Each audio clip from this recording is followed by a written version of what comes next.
ஓஹோ! இன்னைக்கு black Thunder வாடகைக்கு வந்திருக்கானா? ரைட்ரா. என் ஓனர் புயலுக்கு நல்லா வசதியா போச்சு. கஸ்டமரையும் இறக்கி விட்டான். நம்மளையும் நிழல் பார்த்து நிறுத்திட்டான். நீ கஸ்டமர் வர்ற வரைக்கும் சீட்டை சாய்ச்சு போட்டு படுத்தானா, நல்லா செனத்தவள மாரி தூங்குவாயா? ஏண்டா ஓனரு, அடிக்கிற வெயிலுக்கு நீயும் உள்ள போயிட்டு குளு குளுன்னு ஒரு குளியல் போட்டுட்டு வரலாம்ல? எனக்கும் பிளாக் தண்டருக்குள்ள போகணும் ரொம்ப நாள் ஆசை தான். நம்ம வர்றதே வாடகைக்கு தான் வர்றோம். அதுவுமே 1000 500 அந்த வாடகையே மீதி ஆகுது.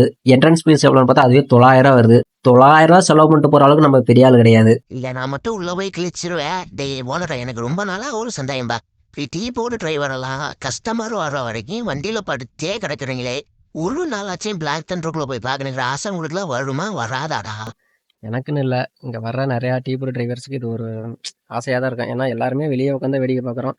மேக்ஸிமம் யாரும் உள்ளே போய் பார்த்துருக்க மாட்டாங்க. ஏன்னா அது என்ட்ரன்ஸ் ஃபீஸ் வந்து 900 900 கொடுத்து உள்ளே போய் பார்க்குற அளவுக்கு இன்னைக்கு டீ போர்டில் பெருசாக வருமானம் இல்லை. அதனால இன்னைக்கு வெளியே உட்காந்து வேடிக்கை பார்த்துட்டு இருக்கோம். நாமளும் ஒரு நாள் சம்பாதிப்போம்ல, அப்போ ஃபேமிலியோட உள்ளே போய் ஜாலியாக என்ஜாய் பண்ணுவோம். அட போடா டேய், இவ்வளவு வருஷமா சம்பாரிச்சா ஒன்றும் புடுங்க முடியல.